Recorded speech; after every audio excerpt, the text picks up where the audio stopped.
Hello, everyone, and let's give a warm fictionary welcome to Clayton Noblit, who's here from Written Word Media. Clayton Noblit is a senior marketing manager at Written Word Media. He is passionate about helping authors find their readers and finding ways to sell more books. When he's not working, he enjoys spending time with his family, playing sports, and making beverages. I'm going to hand it over to you now, Clayton. Thank you so much. Thank you so much for having me, everybody. I'm really excited to be here today. I'm going to go ahead and share my screen and we can get started. I think I'll probably go through most of my presentation, and then we'll have time for questions at the end. So if you have any, I guess you can pop them in the chat throughout, and I'll try to get to them at the end, or you can save them for the end and ask them then. But yeah, we should have enough time to get everybody's questions answered as well. All right. Here we go. All right, can everybody see a slide that says unlocking growth? Yes, all right. Wow, look at that. First time, that's success right there. All right, well, thank you so much, everybody, for coming today. This is Unlocking Growth, 5 Essential Strategies for Expanding Your Reader Audience. And so today we are going to be talking about book marketing. My name is Clayton Noblit. I'm the Senior Marketing Manager at Written Word Media. And I like to start out all of my talks to authors by first saying that I am not a published author. So I will leave all of the writing and story structure advice to all the experts that are watching and listening right now. What I am, however, is a marketer, and I like to think I'm pretty good at it, and I've been helping authors market books for over 5.5 years now. And so that is where my expertise is, and that's where we will be focused today. So yeah, thank you everybody for coming, and let's go ahead and get started. Okay, so marketing can be a bit of a challenging subject for authors. I do like to kind of ask authors how they feel about marketing their books, or if they haven't published a book yet, how they are feeling about beginning to market their books later on. And in a room, I'll ask people to give me a thumbs up if they love marketing and it's their favorite thing about being an author, a thumbs down if it's the absolute worst thing they've ever thought of. Okay, we're getting some thumbs down. Some people are somewhere in the middle. But yeah, typically this sums up how most authors feel about marketing. It's not a very positive reaction I get when I start asking people how they feel about marketing their books. And at Written Word Media, we actually survey over 2,000 authors every year, and we ask them questions like how many books they've published, how long they've been published for, and how much money they're earning from their books.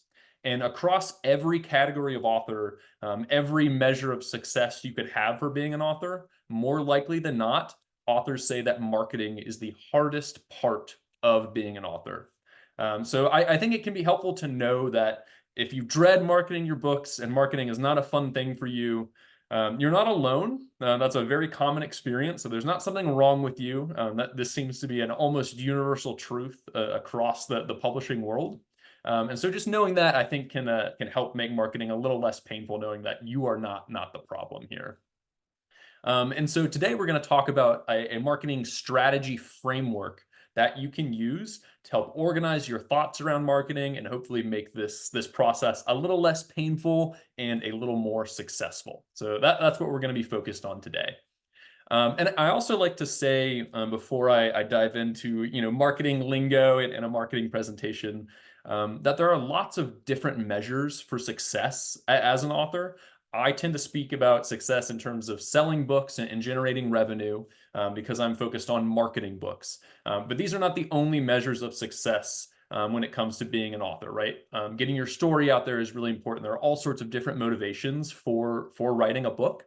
And so I'm going to be talking a lot about selling books and getting more readers into your world. That is not the only measure of success when it comes to being an author. Publishing a book alone is a massive accomplishment. So I like to acknowledge that before we dive into the nitty gritty of the business stuff here. All right, here we go. So when you are an author and you publish a book, you essentially start a very small business. And in the next 30 minutes, I'm going to give you 5 strategic focus areas that you can work on to build a business that is strong, resilient, and grows over time. And these are focus areas that authors kind of across the spectrum that I've worked with fall into and focus on and have used to build their businesses. And so I really believe that these strategies are the ones you should be using as an author to build your career. So first, we're going to talk about conversion optimization, and we'll get into the details of what each one of these elements is as we go. Then we'll talk about growing your paid audience. Then we'll talk about growing your owned audience. Then we'll talk about building your brand. And then finally, being findable. And the great thing about all of these strategies is they actually work very well together to help each other forward. So conversion optimization makes your paid marketing work better, right? And so if you're using all of these strategies in tandem or going from one to another, each one will work better because of the previous effort you've put in. And so these strategies work very well together to build a business that expands over time. So let's go ahead and start with optimizing conversion. And so when I talk about conversion, I'm talking about what convinces readers to actually buy your book after they get to your book page. So if you publish a book on Amazon, you will have an Amazon book page. And once a reader gets to that page, what convinces them to buy? What makes them go from being interested in the book to wanting to spend money on the book and actually read the book? In my mind, there are three major factors here. One is your book description. Second is the cover. And the third are the reviews. These are the factors that readers are weighing when they are considering whether or not to buy your book. So, first up, having a really good cover is so important when it comes to marketing. Your book's cover is your most important marketing asset. And so, we've got two examples on the screen here. I think we all much prefer the one on the left. It looks much more modern. The text on the cover is large. So if this is zoomed in very small and a thumbnail image scrolling through Amazon, we can still see the title of the book.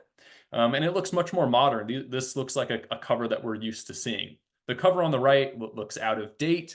The artwork, while interesting and I think high quality, it does look out of date. It doesn't fit in with anything we're seeing on a bestseller chart recently. So these are two extreme examples of how a good cover can make a big difference. And so if an author asks me what they should invest in when marketing their first book, my advice is always invest in having a good cover, because your cover is your most important asset. We always say don't judge a book by its cover. Unfortunately, that's not how readers act, right? Everybody, even I, judge books by their cover. And so having a really good cover is so important, and it's really hard to outmarket a poor cover. So number one, making sure you have a high quality cover is very important.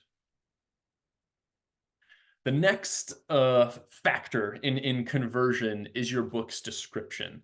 And this is something that you can tweak and change over time.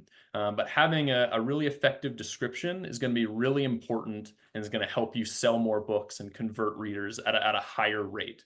So I have an example here from Jillian Dodd, who's a really successful romance author that we've worked with at Written Word Media. And she does a really good job with her descriptions. And so right at the top there, she's starting with an attention grabber. She's got the text italicized and bolded, and so that top paragraph really stands out. My eye is drawn to it. And she's starting out with a scenario, right? And after the sentence finishes, I'm left wondering, well, what happens next? Well, if I want to find out, I probably need to buy the book, right? So she's trying to hook me right away with some intrigue. So starting with an attention grabber, starting with a hook, starting with a scenario or tension can be a really effective way to get readers to click buy on your book. You also want to describe your book without spoiling it or giving the thought that you may have spoiled it. I was working with an author a while ago, and in their description, they kind of had some red herrings. And so they didn't spoil their book, but when reading the description, I thought the book had been spoiled for me. And so then I didn't want to buy the book, right? So it can be a little complex, but you don't want to even give the reader the thought that the book may have been spoiled for them. But descriptions are good, right? Comparing to other books, comparing to other genres, Things like that can be really good and helpful to tell readers, to signal to readers that this is a book that they want to read, that they want to consume. So including comparisons and describing your story or the type of story it is a little bit can be really helpful. And then last but certainly not least, and this is something that Gillian Dodd does a great job of, is write to the space, right? Utilize the space available to you in a really effective manner. And so what she's doing here is she's almost broken every sentence into its own paragraph. And this is not typically how we would write a book, but this is how we would write marketing copy. Because what's happened here is a reader has seen the book cover, they've seen an ad for it, they've seen it while scrolling through Amazon, they've been intrigued, they're interested in it, and so they clicked on it, and that's how they got to this page. So this reader thinks they might want to buy this book, and your job is to convince them as quickly as possible that they are right, right? The reader is already interested, so you want to convince them that, hey, you were right, you do want to read this book. And so you don't want them spending too much time on this page. And so by making this description very skimmable, very easy to read, very quick to read, you can confirm for the reader that they want to read this book quickly before they have time to second guess their initial instinct. And so writing to the space, spacing things out, and making it very skimmable is a great practice when writing a book description. And then another tip for descriptions is, this is a pretty romance-specific example, and descriptions vary pretty widely by genre. So I think starting with a hook and attention grabber is generally best practice across genres. But what I always recommend is look at the top-selling books in your genre and look at their descriptions and see what they're doing, and then copy it, right? Obviously format it and restructure it to fit your book, but copying the people that are doing the best is what everybody does in marketing. It's what everybody does in book marketing. And so just looking at the people who are at the top of the bestseller charts and doing what they're doing in your genre is a really great way to start off on a good foot with your book description and other marketing practices as well.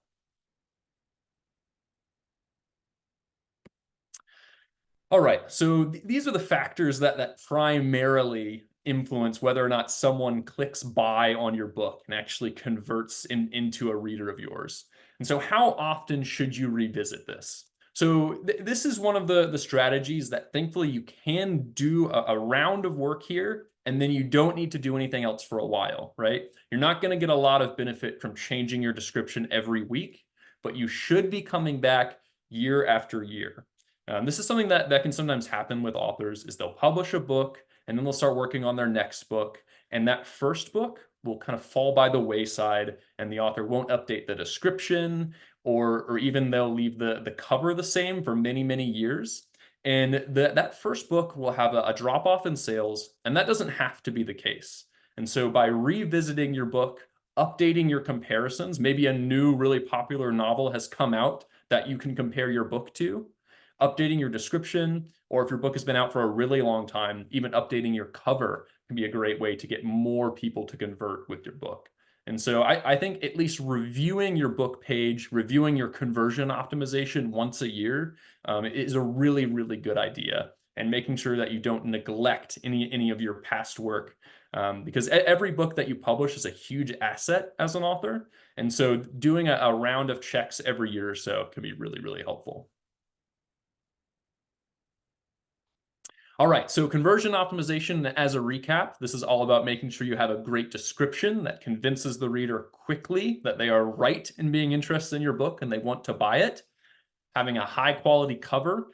This is in a pre-publishing phase typically, but you can always update your cover later if you want, but covers are so, so important.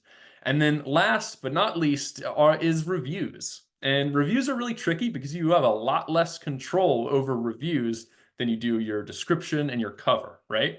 But I have them up here because I think they do matter a lot to readers, right? When I'm evaluating whether or not I want to buy a book, I do look at the reviews. I want to see what people think about it. And so this is an important factor when it comes to conversion optimization. But unfortunately, as the author, you don't have control over all the reviews. You can't write your own 50 reviews, right?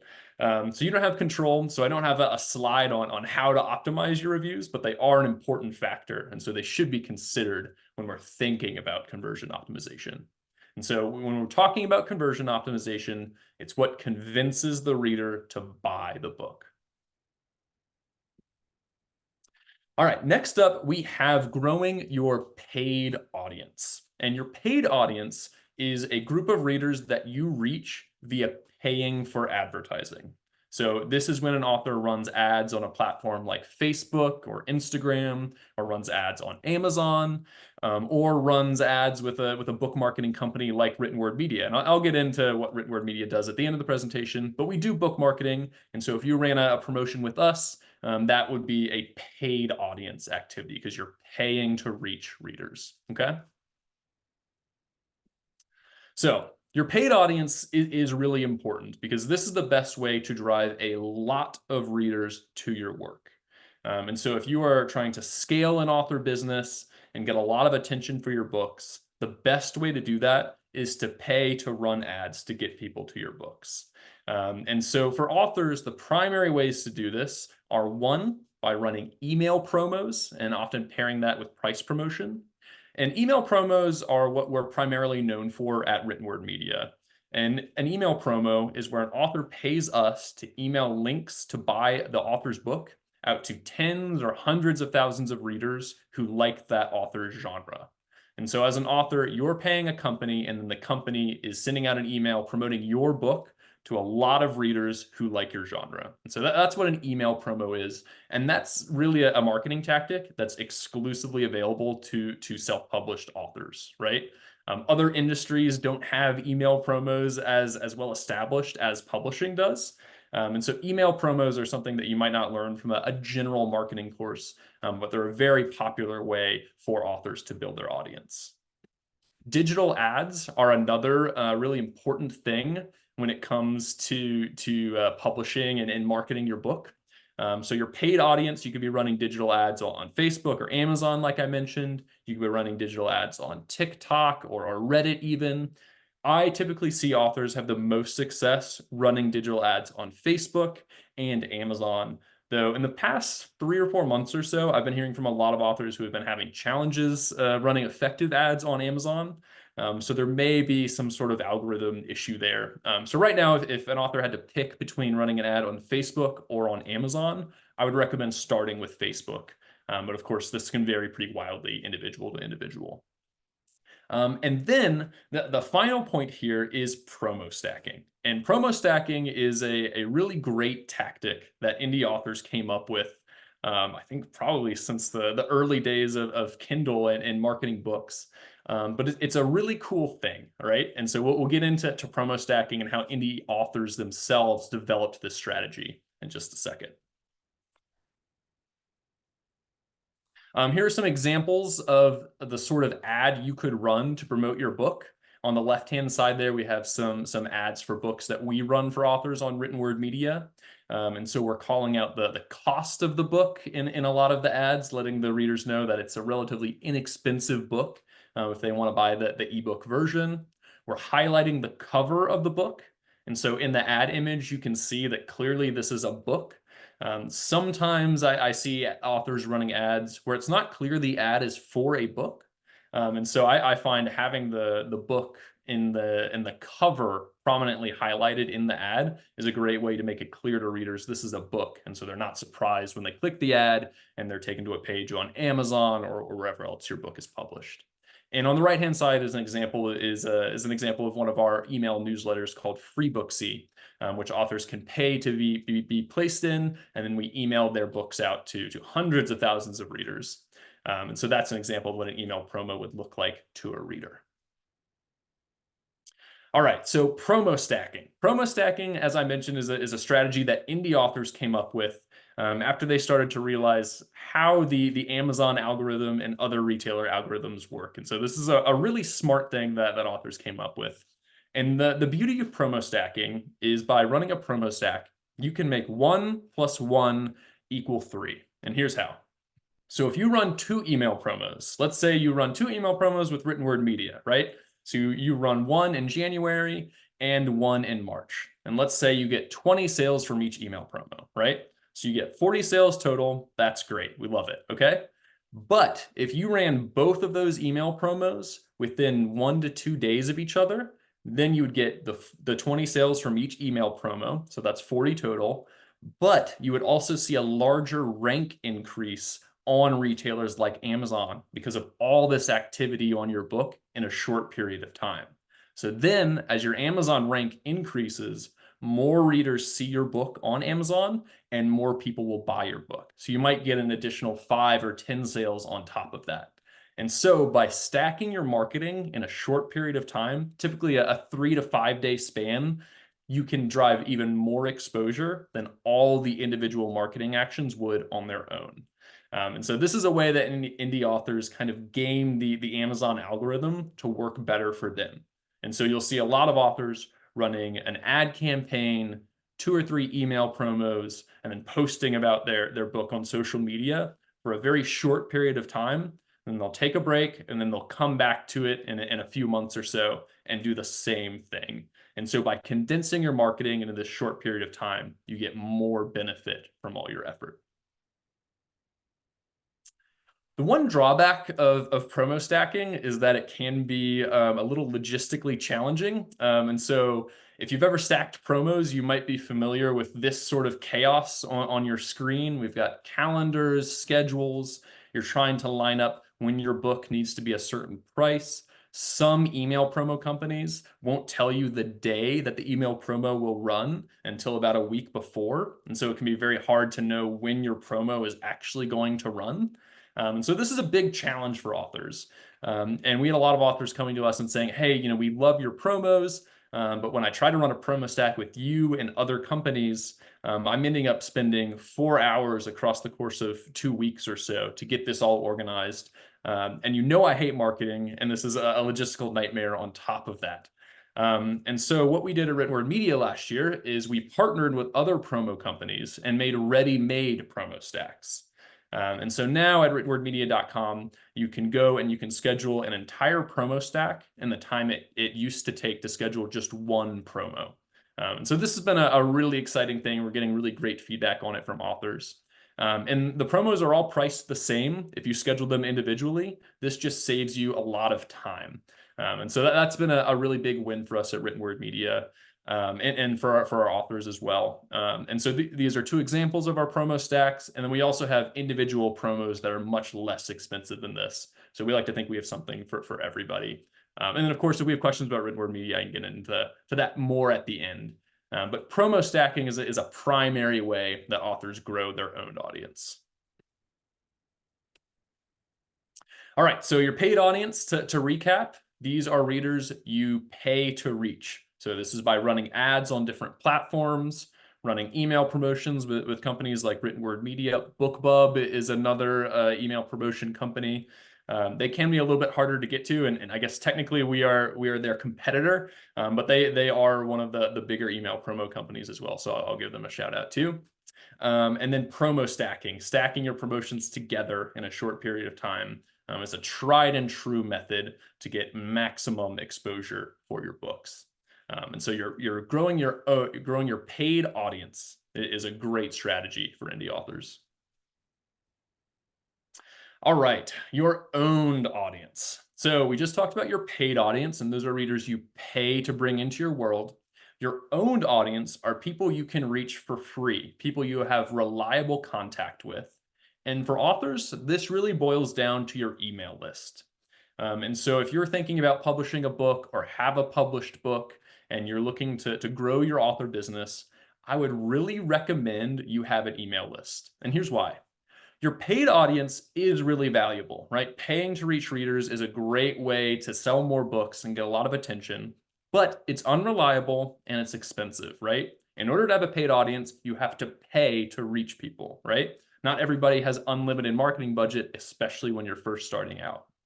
Another thing about a paid audience is that even if you are really good at running ads on Facebook, for example, suddenly the algorithm can change, and then the next day, something that used to work great for you suddenly doesn't work at all, and you have to start over from square one.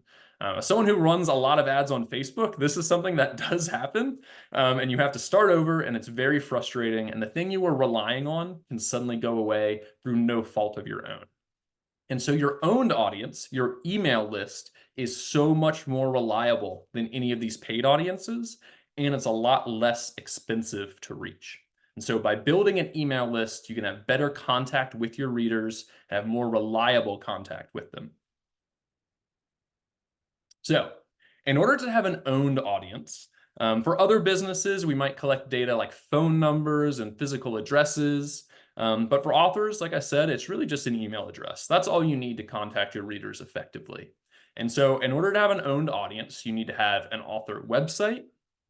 You need to have an email list sign up on the website. That email list sign up has to go to a list that's probably hosted on an email service provider like MailChimp or MailerLite, something like that. And this is how you can build your own audience. If you don't have an email list, then it's going to be hard to have an owned audience. So after you have a website, after you have a mailing list sign up, there are different ways that you can grow your own audience. So one is just by having your website optimized to bring readers to your mailing list sign up.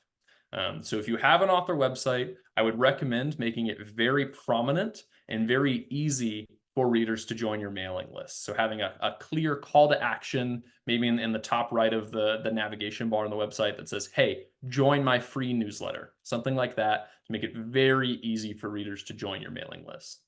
You can also promote your mailing list on social media.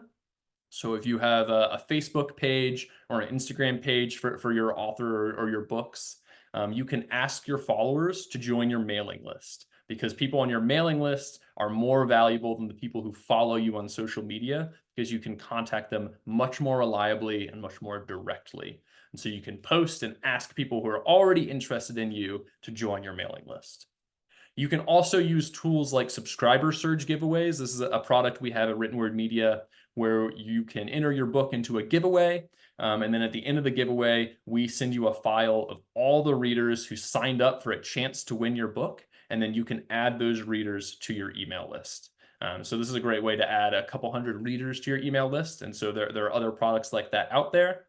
And then the final and best way to get readers onto your email list is in your book's back matter. So at the very end of your book. And so this is an example from Willow Rose, who's a really savvy author with her marketing. And you can see on the left-hand side here, this is the final page of her book. And so we have real story on this page. And then we have an ask at the bottom of the page after the story ends to start reading the next book in the series, right? And so if you are an author and you're working on your book and you're finishing things up, think about the most valuable thing a reader can do for you. If you have another book or another book in the same series, it's probably going to be asking that reader to go on and buy another book by you or the next book in the series. If you only have one book and the reader just finished reading it, then maybe you want them to join your mailing list. And so you can tell them when you release your next book, or if you release a special edition or something like that. So think about the most valuable thing a reader can do for you and ask them to do it on the final page of your book. If you don't have a mailing list, you could ask the reader to follow you on social media. You could ask the reader to leave a review. Think about things readers can do for you. And the ones that finish your book and enjoy it are going to be really happy to help you out, right? So asking them to leave a review is a great option. If you have an email list, asking them to join your email list is great. Or if you have multiple books, asking them to go buy another or check out another book is a great idea. And having it on the final page of the book, make sure no one misses it, right? So we have on the right side here, the next page in the book, which is more traditional back matter, right? So there's no story there. This is just a bunch of different asks that Willow has for the reader, right? And so not everyone is going to get to that page, but the ones that do might be interested in doing other things to support her. And so she's listed multiple ways that readers can support her. So take your number one thing that readers can do for you. Typically, this is buying another book or joining your mailing list. Put that on the final page of your novel. And then after that, you can list more things readers can do for you in case they don't want to buy another book or don't want to join your mailing list. And once again, if you only have one book, asking them to leave a review is another great option to help get your review count up, and that can help improve your conversion. So that's another great option with your back matter. All right. As you grow your own audience, there are different ways that you can use your own audience to benefit your author business. So if you get a larger email list and a larger owned audience or following, you can start doing direct sales really effectively. Direct sales are really trendy right now. This is where authors are selling books to readers from the author's website. And this is a great thing for authors for two main reasons. One, your margins are better because you're not paying a fee to Amazon or any other retailer when you make a sale. And two, you get all of the reader data. So when someone buys a book from your direct store, you get their email address, you might get their name, and this is information you don't get when someone buys your book on Amazon. And so direct sales is a really exciting thing for authors, but it's really hard to do if you don't have a large email list. And so for newer authors, I do recommend waiting because setting up your own store can be quite difficult and quite time consuming and expensive potentially. And it might not be as profitable if you don't have a large mailing list already. But if you do have a large mailing list, or you do have a way to set up a direct store in an inexpensive manner, maybe you can do it yourself, then direct sales are a great use of your mailing list. You can direct your mailing list to go to your store to buy your books. You can also use your mailing list to support your launches, right? If you are publishing another book, then you can email your mailing list and say, hey, everybody, I've got a new book coming out. Please go buy it. This is really exciting for me, right? This is a great way to get your favorite people, your fans, to go and enjoy your next book. You can also ask these people to leave reviews, right? If someone joins your mailing list, they're probably pretty happy about you as a writer, right? I typically only join mailing lists of people that I really want to hear from and I really want to support. And so trust that these people really want to help you. So you can ask them to do things, ask them to leave reviews and tell them about how much it helps you when someone leaves a review. So asking readers to leave reviews is a really easy thing to do, and it can be a little challenging mentally. I definitely talk to a decent amount of authors that are worried that readers will be derisive or they don't want to come off as desperate or something like that. And I really don't think this is a concern for most authors. Like I said before, the readers that join your mailing list are the ones that are most excited about your book. And so by sharing with them how much it helps you when they leave a review, they'll be very likely to go help you out. And the ones that don't have time, they just won't do it. And they're not going to be angry at you, right? Asking someone for help is a great thing. And it's a great way to drive connection between you and your reader community. And then, of course, this also is how you can create fandom over time, right? By sharing your life, sharing what you're working on, sharing how much your book career means to you with your readers can deepen that connection. It can convince them to share your work with their friends and other people as well. And so by communicating directly with your readers via email, you can develop a fandom that is really hard to do over social media or any other means, just because email is so direct and it can be so personal. All right, so your owned audience, to recap, this is primarily your email list, right? So this is your owned audience. And the best way, in my opinion, to grow your email list is by having an ask in your back matter for readers to join your mailing list. This is going to get the people who like your book the most to join your mailing list, and then you can ask them to help you out in the future. All right, next up, we are going to talk about building your brand. And this is something that can be quite intimidating for authors, but I actually think it's easier than most people think, and you might already be doing it if you've dabbled in any book marketing before. And so the goal here is to define a recognizable, consistent brand. And it's a way for readers to kind of categorize you as a person and recognize you.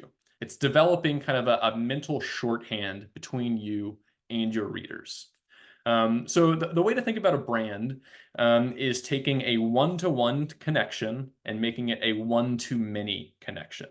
When I'm speaking with a friend, I don't have to use nearly as many words because my friend already has context about who I am as a person, how they know me, what's going on in my life, what I'm working on. If I'm talking to a complete stranger, I have to do a lot more explaining. I have to use more words and more detail to give them the context about me. And so what you're trying to do here is share enough about yourself that your readers don't need as much context. They already have that in their head, and you can skip to the most important thing. An example of this is Coke, right? Coke is a very successful brand. Everybody knows what Coke is. And so when they run a commercial, they don't have to tell you that Coke is a soda. They already know that you know Coke is a soda. So they can skip straight away to telling you how you'll feel when you drink a Coke. They can cut right to the core of the message that will hopefully convince you to buy a Coke. And so by having this established brand, all of your advertising, all of your messaging works a little bit better, and readers feel more connected to you, and they'll be more excited when you contact them. So starting off with writing a very quick brand brief for ourselves, this is an exercise you can probably get done in an afternoon. On a single piece of paper, a computer is probably going to be helpful. So first off, we want to start with the visual identity of your brand. And this is really identifying two things. One are your brand colors, and two are your brand fonts. So to start, we want to think of 2 or 3 colors that we think look nice together, and then we're going to use those colors in all of our communications. So if you have a website, make sure those colors are what your website prominently displays. Same with your email newsletter. If you have any images in your emails, if you run any ads, if you do social posts, using your brand colors over and over and developing consistency is going to help readers identify that it's you when they just skim an email or just skim an image on social media. And so picking 2 or 3 colors and staying consistent with them is a great way to help build your visual brand over time.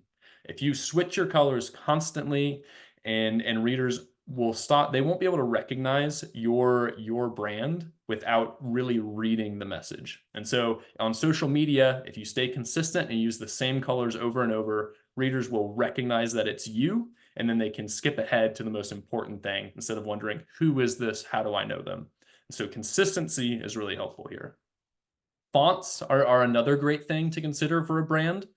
So you could pick 2 or 3 fonts that you're going to use in all of your emails. Maybe you'll use fonts in the social media. And so staying consistent with your fonts as well is another great way to define your brand visually. Ooh, good question. Are there colors that are more appropriate for different genres? I think this is the case. So for example, I think a steamy romance color scheme I see a lot is kind of a red and black sort of theme. I see that a lot there. For fantasy, I see a lot of deep greens and blues. Sci-fi, I get a lot of kind of more electric blues, that sort of thing. Mystery authors tend to go very dark a lot of the time. So we're looking at dark grays, maybe a yellow or a red as well. And so I think colors do fit different genres better. But I think that's really up for you as the author to decide, right? Which colors represent your book and your voice the best? What colors will resonate the best with your readers?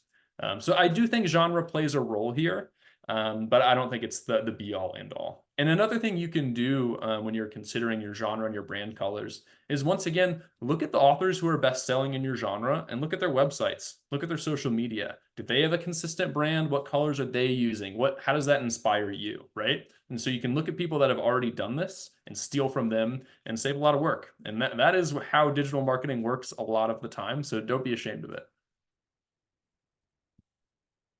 All right, next up, we have your brand personality, right? And this can be very intimidating for a lot of authors, right? But I think this is something that, once again, is easier than a lot of people think right off the bat. So what I like to say is, think about a personality trait that your friends like about you, right? Or they note about you, right? And then emphasize that. Make a caricature out of it. So, for example, I get sunburnt a lot. I'm a very pale gentleman, and I live in the South of the United States, and I get sunburnt terribly all the time. And so in my emails to authors, I occasionally joke about how I'm getting sunburnt, right? And I've had authors come up to me at conferences and say, "Oh man, you need to get some sunscreen." And they recognize me because that stuck with them. That little fact about me resonated. And so now they recognize me, they recognize written word media. And it's a totally foolish thing to bring up that you've recently been sunburnt in an email to 20,000 authors, but it works. It resonates, right? It shows I'm human. And so picking a personality trait and sharing that with your readers and coming back to it over and over is a great way to build your author brand. And these can be really simple things. Maybe you have a cat that you love and you just end every email with a picture of your cat, right? It can be really easy, really simple.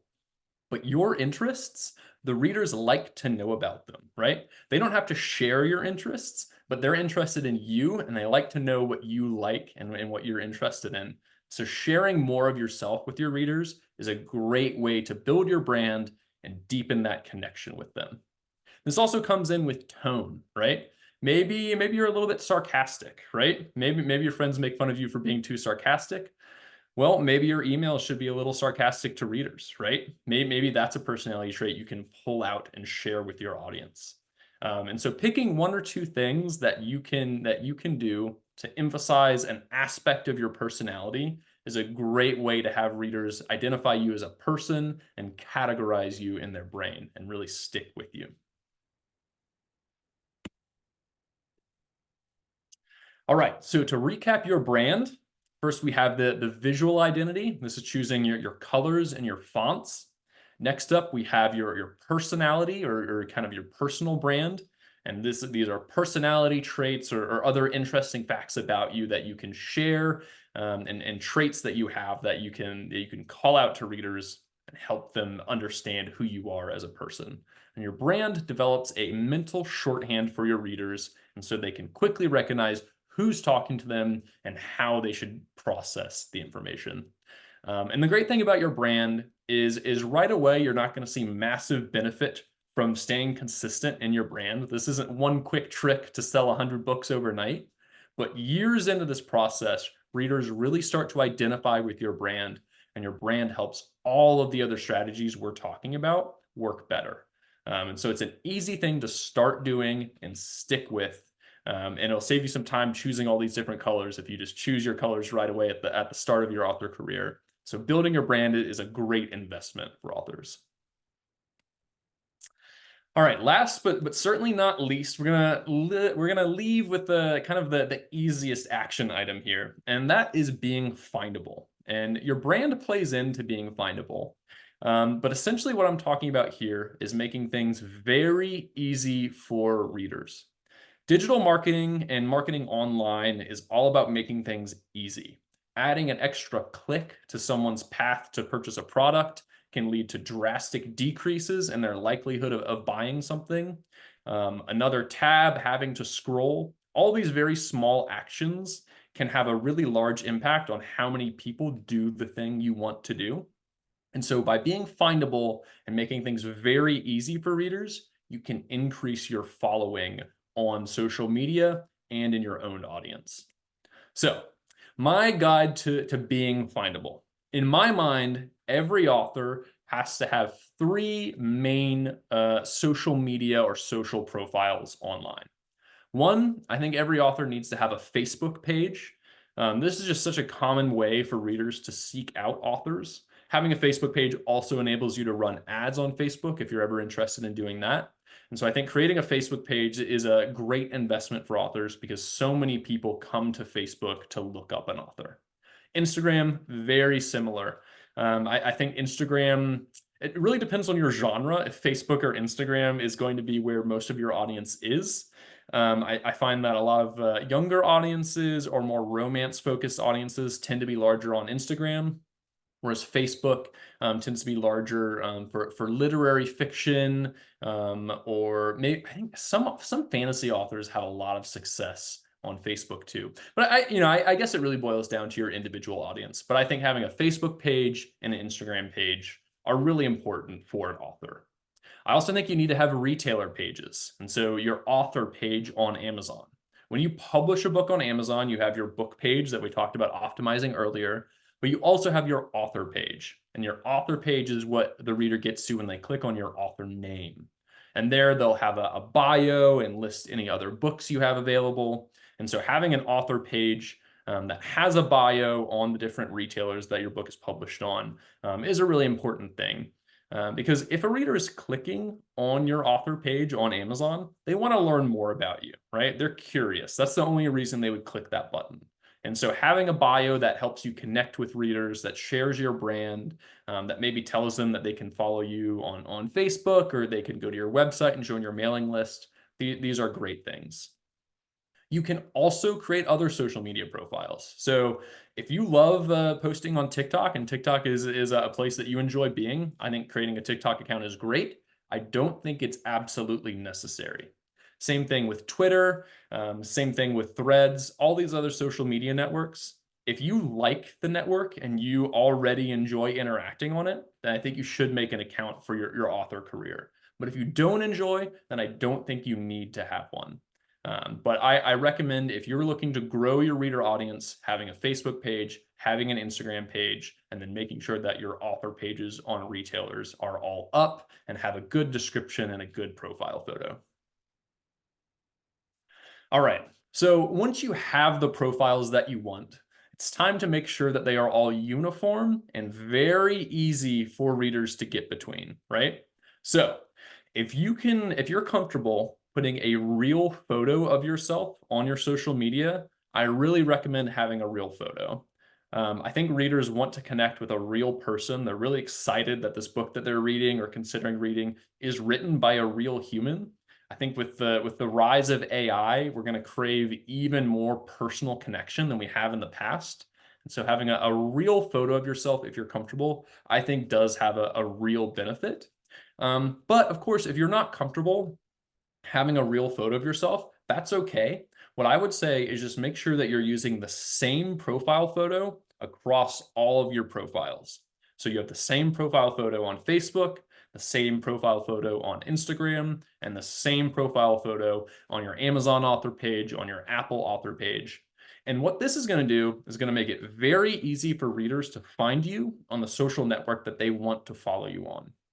If you have a different photo across the different social networks, it's much more difficult for readers to confirm that they're clicking on the right author profile. And if they click on the wrong one, they might just give up and not go and find the right one, right? We got to make things very, very easy for people. And so having the same photo across all your profiles makes it much easier for readers to find you and follow you where they want to. I also recommend using a common naming convention if you can. So for example, on Facebook, I might have an author page that says Clayton Noblit Books or Clayton Noblit Writes, right? And so that is denoting that, hey, I'm an author. That's why you might like this page. And then I want to use that same naming convention on my other social profiles. So my Instagram account would also be Clayton Noblit Writes, right? And this makes it very easy for readers to switch between networks and find you where they want to find you. And so a common naming convention makes this a lot easier for readers as well. And then, of course, use your brand, right? Make sure you're using your colors as much as you can. Make sure that you're expressing your personality in a similar way on all your social media networks, and use your brand to build out these profiles. That'll make it much easier for readers to go and find you at the places that they want to find you and follow you in the way that they prefer. All right, to recap being findable, I think you need the essential profiles, so Facebook and Instagram, and then of course all of your profiles on the retailers, and then having uniformity between your different profiles. So making sure you have the same profile photo and the same naming convention when possible across your profiles will make it much easier for readers to find you where they want to find you. Make things very easy for readers, and you'll see the benefit. All right, so that is the end of the 5 strategies. To recap, first we started off with conversion optimization. This is convincing readers to actually buy your book after they get to your book page. Then we talked about growing your paid audience. So this is running ads, running promos with a company like Written Word Media, driving a lot of readers to your book page that has already been optimized for conversion. Then we talked about growing your owned audience, so growing your email list. This is the group of people that you can most rely on, that you can directly communicate with and can support you throughout your author career. Then we talked about building your author brand, staying consistent with your colors, your personality, building a way for readers to identify you and connect with you. And then, of course, being findable, making things very easy for readers, and so they can easily find you on the platform that they want to.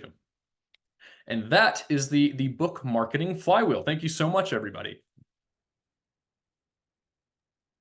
Wow, Clayton, that was absolutely amazing. I'm just getting there, taking notes on everything. Absolutely brilliant. So, um, let's go in. There's lots of thank yous in here. Thank And you. then we've got I'm not on Instagram. I'm so archaic when it comes to social media, so the clips. I'm not on Facebook or on social media. I'm just in the community, so that's the only place you'll be able to find me. And then we've got Deb Frank. One suggestion I heard, if you don't like your photo to show up half of your face with your book cover, show on the rest of your face. So if you don't like your photo, is to show half of your face with your book cover showing the so you hold it like this. Yeah, I love it. I love it. That's I really I cool. think that's a really great idea, and then you just need to make sure you have that same photo across your different profiles, so it's very easy for readers to find you. But yeah, I think that's a great way to kind of get around that issue. Yes, and Chromox, I came in late, and will there be a replay? Absolutely. It's all recorded and it'll be sent off for it to be popped onto a replay. Then HJ said, when should we start trying to make an email list before our first book is finished?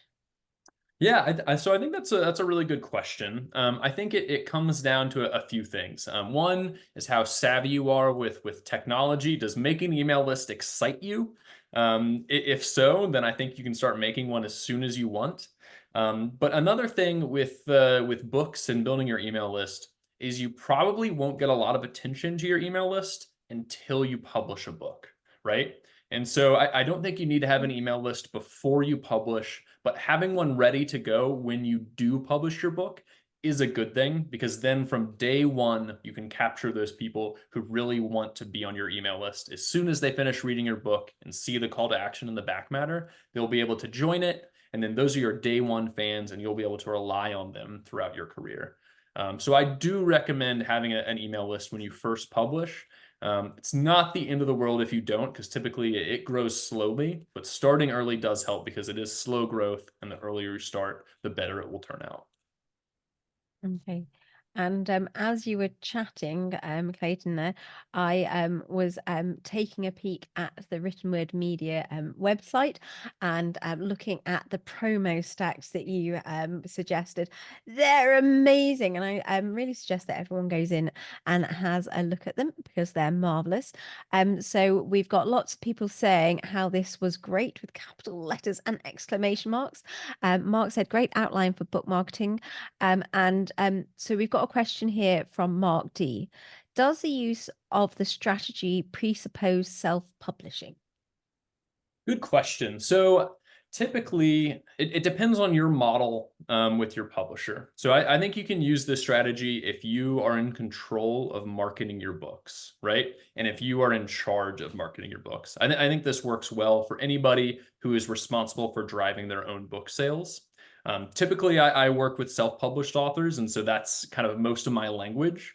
And so this would work for anybody that's responsible for their own book sales.